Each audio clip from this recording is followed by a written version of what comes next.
నమస్తే అండి అందరికి. చూడండి సంతోష్ ఇప్పుడే టైం వచ్చేసి 11 అవుతుంది. సంతోష్ స్నానం చేసుకున్నాడు, తిన్నాడు, కూర్చున్నామండి ప్రశాంతంగానే. తిన్నావా నన్ను? కన్నయ్య వండుకున్నాడా? వండుకోనిలే. సంతోష్కి అయితే కొంచెం జలుబు అయిందండి, సర్ది బాగా ఉంది. ఇంకా విషయం ఏంటంటే, ఇప్పుడు నాకు ఒక 10 రోజులు 15 రోజులు అట్లా టైం చెప్పింది కదా. సంతోష్ నన్ను ఇడిచి ఉండడు కదా. ఇంకా సంతోష్ని కొంచెం నేనైతే దూరంగా ఉంటున్నా లోకేష్తో విడిచిపెట్టి.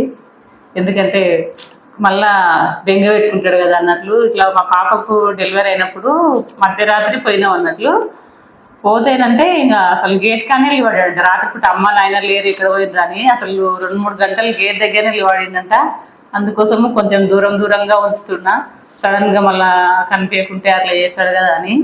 అంటే సంతోష్ గురించి మాకు తెలుసు కదా, నేనే కదా ఎక్కువ వాళ్ళ దగ్గర ఉండేది. అందుకే కొంచెం తినబెట్టడము చేయడము అంతా లోకేష్కి ఇచ్చి పెడుతున్నా. మళ్ళా ఇంటికి వచ్చినా కూడా కొంచెం దూరంగానే ఉండాలి కదా, నా దగ్గర ఉండొద్దు కదా అని. ఇంకా అదొకటండి. గాజులు ఇక్కడ పోయినాయా? ఇంకొకటండి, బాత్రూమ్ కూడా కడుతున్నాము. బాత్రూమ్ ఎందుకు అక్క ఇప్పుడు అనుకుంటారేమో కానీ, అంటే ఫస్ట్ నుంచే అనుకున్నాం కట్టాలని. అది ఇప్పుడు వచ్చింది టైం కట్టేది. అక్కడండి, అక్కడ బెడ్రూమ్ దగ్గరనే ఉంది అన్నట్టు. డైనింగ్ హాల్ లాగా పెట్టింటిమి. ఇంకా ఇప్పుడు అదేం అవసరం లేదు కదా అని ఇప్పుడు బాత్రూమ్ పెట్టేస్తున్నాము. ఎందుకంటే ఇప్పుడు ఇట్లా ఇంట్లో ఉన్నప్పుడు ఈ బాత్రూమ్ పోవచ్చు. అంటే తర్వాత అయినా నేను సంతోష్ పట్టుకొని నడిపియాలి, బాత్రూమ్కి అన్ని తొలగిపోవాలి కదా, ఇబ్బంది కాకుండా ఇక్కడ పెట్టిస్తున్నాము. ఇంకా బయట ఉన్నప్పుడు బయట ఉందన్నట్లు జర దూరం అవుతుంది కదా, అందుకోసమని ఇంట్లో బాగుంటుంది. కొంచెం దూరమే కదా, పట్టుకపోవచ్చు కూడా. ఒక నెల అయినాక కూడా నడిపియాల్సి వస్తుంది కదా, పట్టుకపోవచ్చు, చేపించుకురావచ్చు అని ఇక్కడ కట్టిస్తున్నాము.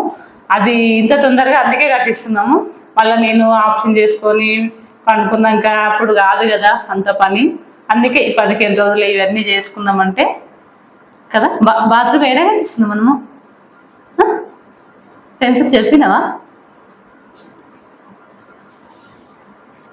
ఆడనా? ఎవరి కోసం అమ్మా? ఎవరి కోసం? నీకోసమా నా కోసమా? సంతోష్ కొంచెం సర్ది అయింది కాబట్టి డల్గా ఉన్నాడు. ఇంతసేపు వాళ్ళు అదంతా ఆడుకున్నాడు బాగానే. ఇంకా అదండి, ఇంకా అది కట్టించినాక కొంచెం నిదానం అవుతాం కదా. చూపిస్తా ఒకసారి. నా మీద కూర్చో నువ్వు.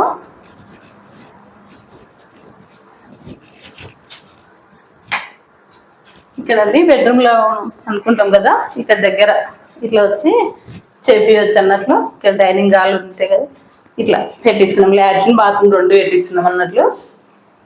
ఇంట్లో ఉంటే ఒక్కొక్కసారి. ఇంకొకటి, వర్షాకాలం వస్తే వర్షం పడుతుంటే కూడా అసలు సంతోష్ బయటికి రాడన్నట్లు.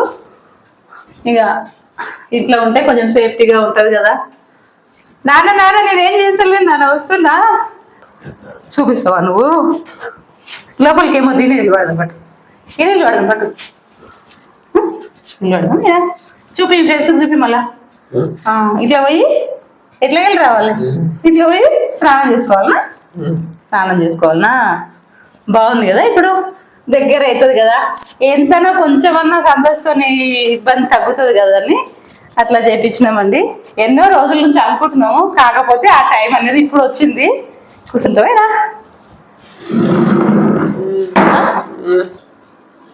ఇదండి, నిన్నైతే గోడ పెట్టడం అయిపోయింది. ఇంకా కొంచెం గోడలు నీళ్ళు తాగినాక ప్లాస్టింగ్ చేస్తారంట. ప్లాస్టింగ్ చేసినాక పైప్ లైన్లు అవన్నీ ఇంకా వేపిస్తాము.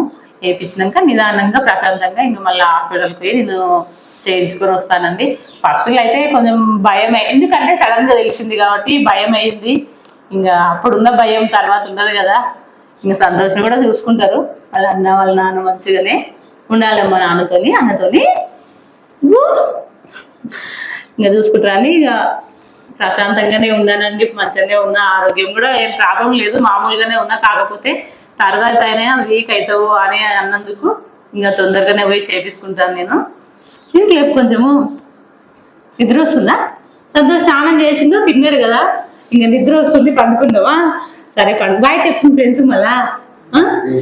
ఓకేనండి, నేనైతే ప్రశాంతంగా మంచిగానే ఉన్నాను ఇప్పుడు. బాయ్.